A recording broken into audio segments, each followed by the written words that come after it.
Poutine veut créer un nouveau Tchernobyl en Ukraine parce qu'il se rend compte qu'il ne peut pas gagner la guerre sur le champ de bataille. Alors il essaye toutes les petites astuces sales qu'il a dans sa manche. Bien sûr, il ne peut pas utiliser de bombes nucléaires parce que son patron en Chine le lui interdit. Mais ce qu'il peut faire, c'est provoquer un soi-disant accident qui entraînera une catastrophe nucléaire. Et c'est exactement ce qu'il est en train de faire. La plus grande centrale nucléaire d'Europe, la centrale nucléaire de Zaporijia, est occupée par la Russie depuis 2022. Eh bien, devine quoi ? Il y a 5 jours, l'installation a été coupée de sa source d'alimentation externe, et depuis, elle fonctionne sur des générateurs de secours. C'est une situation extrêmement risquée, car le matériau nucléaire pourrait s'échapper dans l'atmosphère. Tu ne me crois pas ? Écoute-le d'un scientifique nucléaire. Nous pourrions potentiellement nous retrouver dans une situation où nous manquons de diesel. Et cela peut entraîner un incident avec des dommages à la zone active du réacteur. Cela libérerait des matières radioactives dans l'environnement.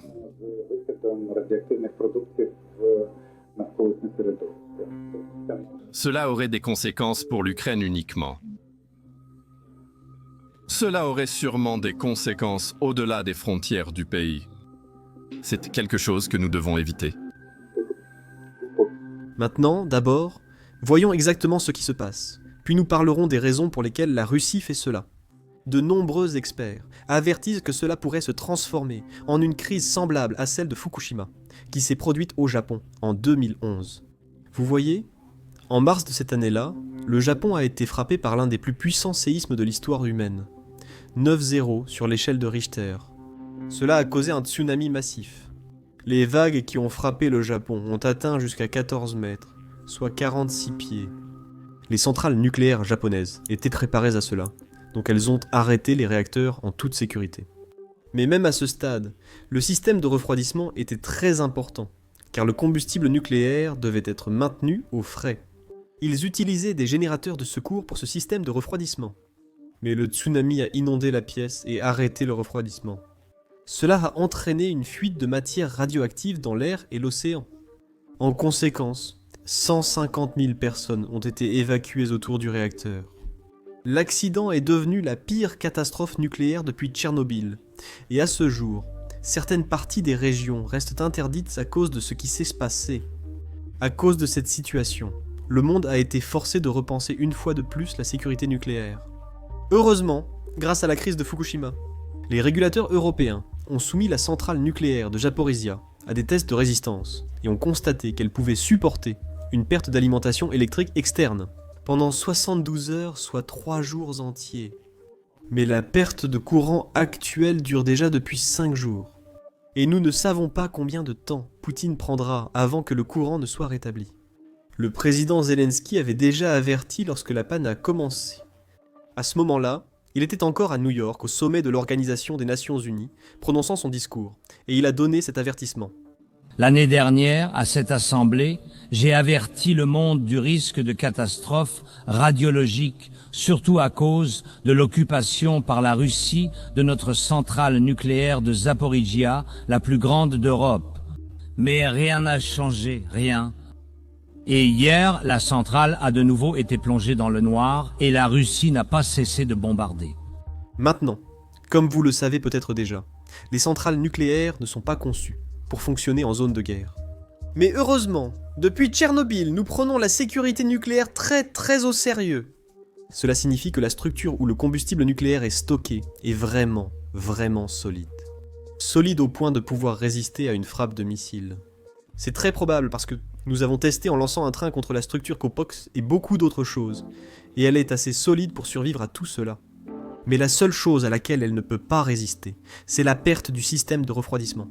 C'est exactement pourquoi l'eau et l'électricité sont primordiales pour s'assurer que la centrale nucléaire, même lorsqu'elle n'est pas en service, ne se transforme pas en crise nucléaire.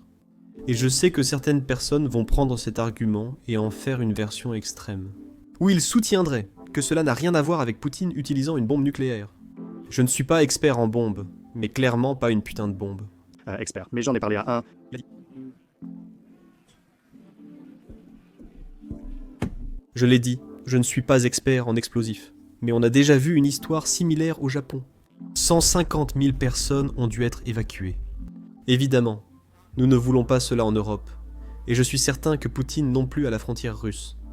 Donc la question évidente est, pourquoi la Russie fait-elle cela ? Eh bien, le raisonnement russe est assez simple.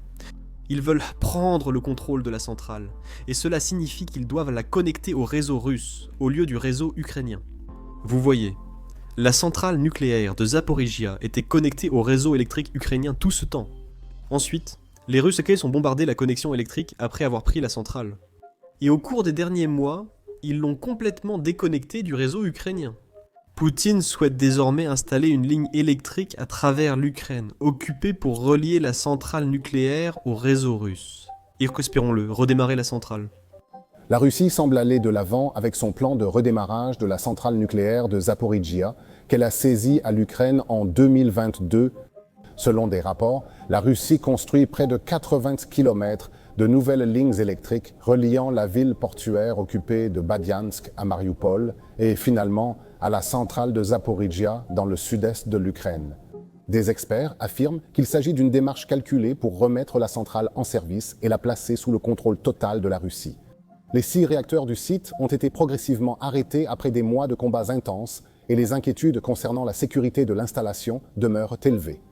Le chef de l'agence nucléaire d'État russe, Rosatom, a récemment confirmé que le remplacement du réseau électrique endommagé est l'une des étapes clés nécessaires pour reprendre les opérations. En bref, la Russie essaie de voler la centrale, tout comme elle a volé les terres ukrainiennes. L'Ukraine pourrait probablement reprendre la centrale puisqu'elle est sur la ligne de front. Pendant la bataille, nous ignorons ce qu'il adviendra de la centrale.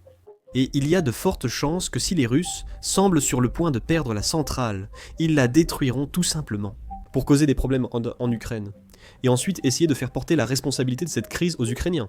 Ainsi, l'Ukraine a annoncé publiquement qu'elle n'attaquerait jamais la centrale. Ils ne bombarderont même pas autour de la centrale parce qu'ils ne veulent pas prendre ce genre de risque. Donc maintenant, la Russie profite de la prudence de l'Ukraine et vole carrément la centrale. Pendant ce temps, les ministres russes font ce qu'ils ont toujours fait, mentir au monde. Nous avons des extraits du ministre russe des Affaires étrangères, Sergueï Lavrov, prononçant un discours à l'Organisation des Nations Unies et confirmant en gros à l'OTAN que, nous n'avons aucune intention d'attaquer l'OTAN. Ces drones en Pologne, ce n'était pas grave, écoutez-le vous-même.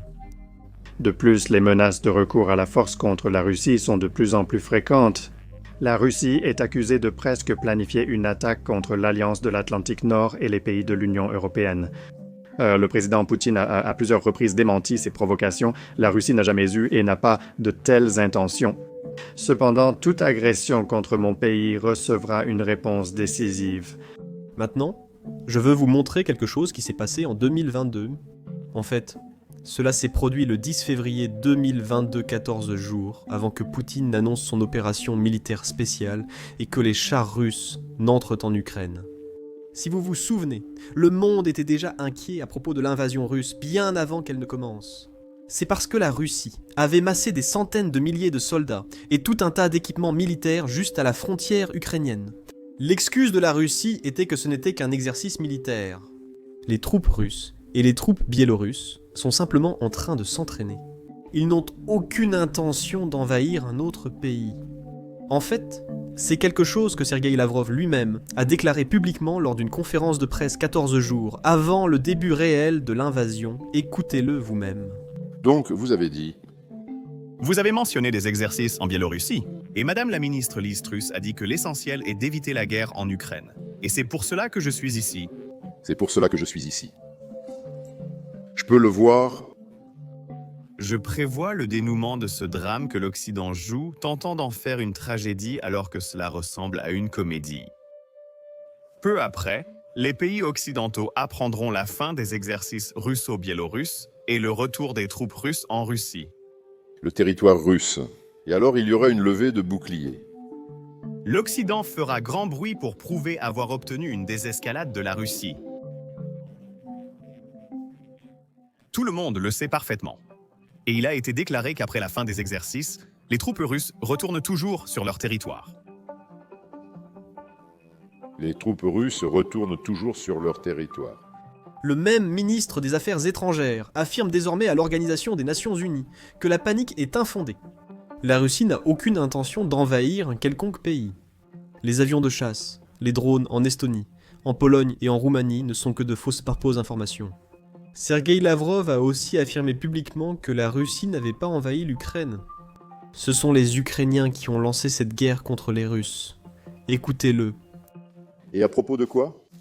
Pour répondre à votre question, prévoyons-nous d'attaquer d'autres pays? Nous ne comptons pas envahir d'autres pays, nous n'avons pas attaqué l'Ukraine. Nous n'avons pas attaqué militairement? Au bout du compte, une chose est claire pour tout le monde, sauf les Russes. La Russie a commencé cette guerre, et c'est la Russie qui la poursuit jusqu'à aujourd'hui. Les États-Unis ont incité Russes et Ukrainiens à négocier, à accepter un cessez-le-feu, puis à conclure un accord de paix. L'Ukraine a accepté tout cela sans condition, et la Russie ne veut toujours pas venir à la table des négociations. Ce n'est pas moi qui le dis, je suis très pro-Ukraine, comme vous pouvez le voir dans les vidéos de cette chaîne. Cela vient du vice-président américain James David Vance. Maintenant, soyons francs, désormais, il reconnaît lui-même publiquement que la Russie refuse la paix. L'Ukraine cherche la paix depuis longtemps, mais la Russie la repousse sans cesse. Il a fait cette déclaration il y a quelques heures. Vous avez demandé qu'est-ce qui a changé? Je pense que ce qui a changé, c'est la réalité sur le terrain, où les Russes tuent beaucoup de gens. Ils perdent aussi beaucoup de monde. Ils ont peu à montrer. Nous restons engagés pour la paix, mais il faut être deux pour danser le tango. Malheureusement, ces dernières semaines, les Russes ont refusé toute réunion bilatérale avec les Ukrainiens. Ils ont refusé d'assister à toute réunion où le président ou un membre de l'administration pourrait rencontrer Russes et Ukrainiens. Notre point de vue est que nous voulons la paix ici. Nous avons activement recherché la paix depuis le tout début de l'administration, mais les Russes doivent se réveiller et accepter la réalité ici. Beaucoup meurent sans rien en retour. Combien d'autres sont-ils prêts à sacrifier? Combien d'autres vont-ils encore tuer? Pour très peu, voire aucun gain en avantage militaire sur le terrain là-bas, je pense que la réponse est, espérons-le, pas tant que ça. Bien sûr, notre position est de poursuivre nos efforts pour la paix et d'espérer que les Russes prennent conscience de la réalité.